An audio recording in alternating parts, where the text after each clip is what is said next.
All right, hey, what's up, everyone?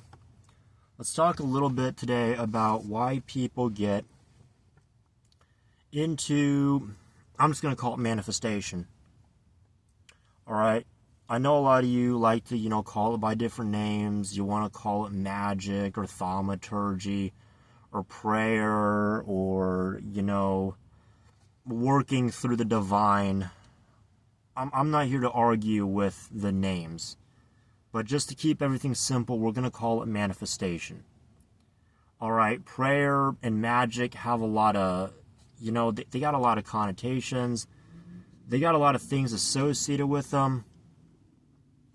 And so for that reason, I'm just going to stick with manifestation. All right, let's jump into it. So most people are going to want to get into manifestation for one of three reasons. Or I want to say at least two of the three reasons. Most people are going to get into it for money, love, and or power. So when I say two of the three reasons, I mean like money and love, or money and power, or love and power, or power. Some people just do it just for power. Some people just do it for love. Some people just do it for money. However, in my opinion, I want to say I would do it for love and power. Right? Of course, money is important. And money is a good representation of energy and time. Because what makes something valuable? Right? What makes something truly valuable? Not expensive,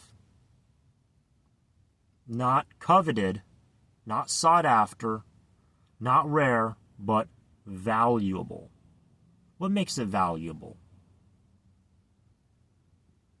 Let me explain. So what makes something valuable is energy and time. Time and energy. That's what makes something valuable. Why do people value time so much? There's so much of it, right? Everybody's got time, right? It just kind of happened, right? Time was here before you were born, and it will be here after you were born, and it is here right now. So why do people value time so much? A lot of people say because of aging, because we get older, because, having $100,000 or having $1 million when you're in your 20s is not the same as having $100,000 or $100 million when you're 50. Right? People say, well, you can't do the same things when you're 50 or 60 as when you're 20 or 30.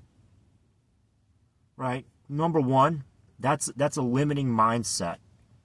If you view time like that you need time right now.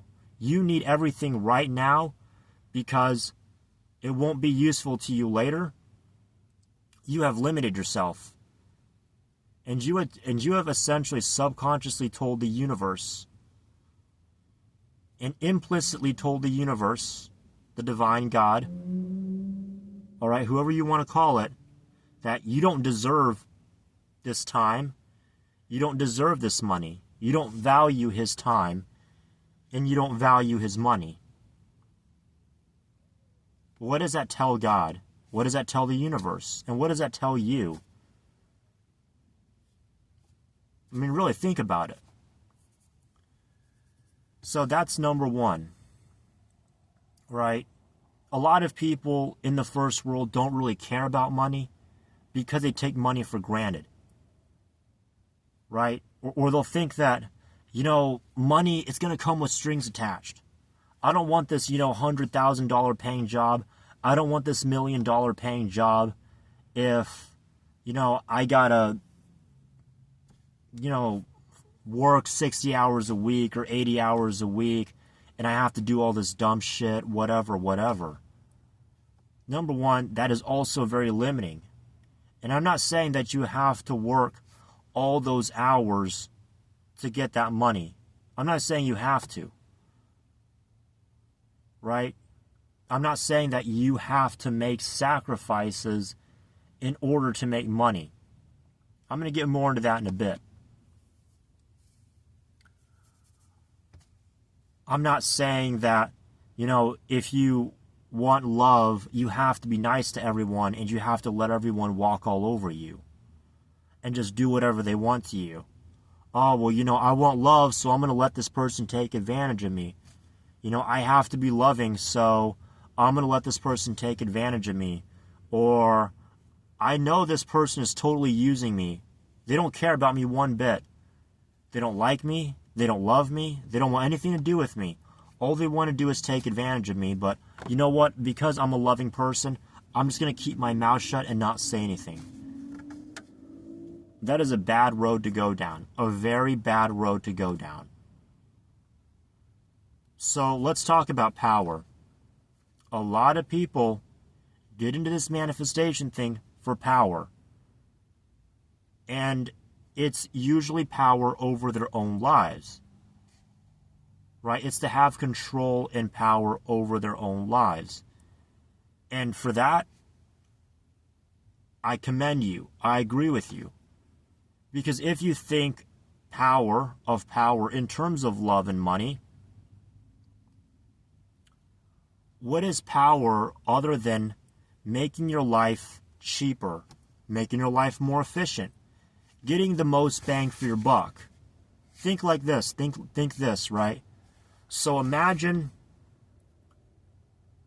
you, I don't know what, something really bad happened to you, and you have lost a bunch of money. You've lost 100,000, you've lost 500,000, or now you have to make that money. You have to find a way to come up with 100,000, 500,000, whatever, to pay for whatever happened, right? Maybe you got into a car accident and it's your fault. Maybe, something happened, something really bad or stupid happened, and it's, you have to pay for it some way. Right? That's also a misconception of how people look at money and power. Right? A lot of people think, I hear a lot of guys say this, and I hear a lot of ladies say this too, right? They'll say things like, hey, you know what? If you're a guy, you need money, or no woman's going to want you, right? You're a man, you got to make the money, you got to pay the bills. Or, if you're a dude and you're ugly and you're short and bald and all that shit, you need money, right? Or they'll say something like, hey, you know what? Looks aren't going to last forever, right? Your looks and charm, they're going to fade as you get older. And having money is going to be super important. They say all this limiting stuff. It's always so self-limiting. Like, you need this because you don't have that. Right? See, people approach money, love, and power from a state of lack. Right? Or they say, hey, if I have money, then more people are going to love me. If I have power, then I'll get money. If I have money, then I'll get power. Or if I have money, I can, I don't know what, I can make myself more beautiful. I can go on this expensive diet.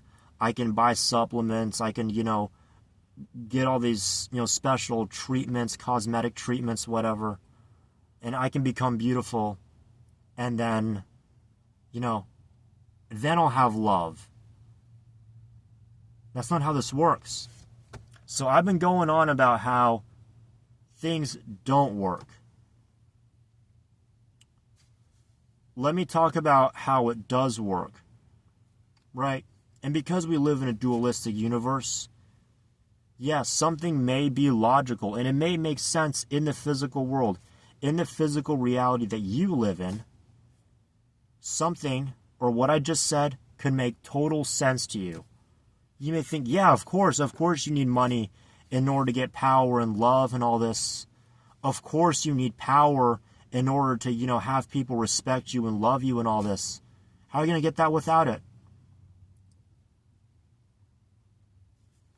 So I've talked about what doesn't work, what isn't true. So let me talk about what is true from what I know and from what I've learned. What is true is that everything is energy. Energy is everything. Everything can be measured in quantities of energy and time in the physical realm. In the physical realm, everything is measured by energy and time. And how do we measure time? How can you say, this is a minute? How do I define a minute? How do I define a day? Let's say a day.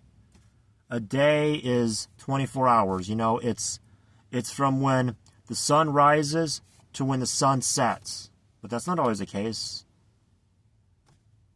If I say, hey, time is just a number, okay, then why do people care about time so much? Why is time so important to everyone if it's just a number, if it's just a quantity? Because time is representative of energy. We talk about getting older, right? It's because the atoms in our body are changing.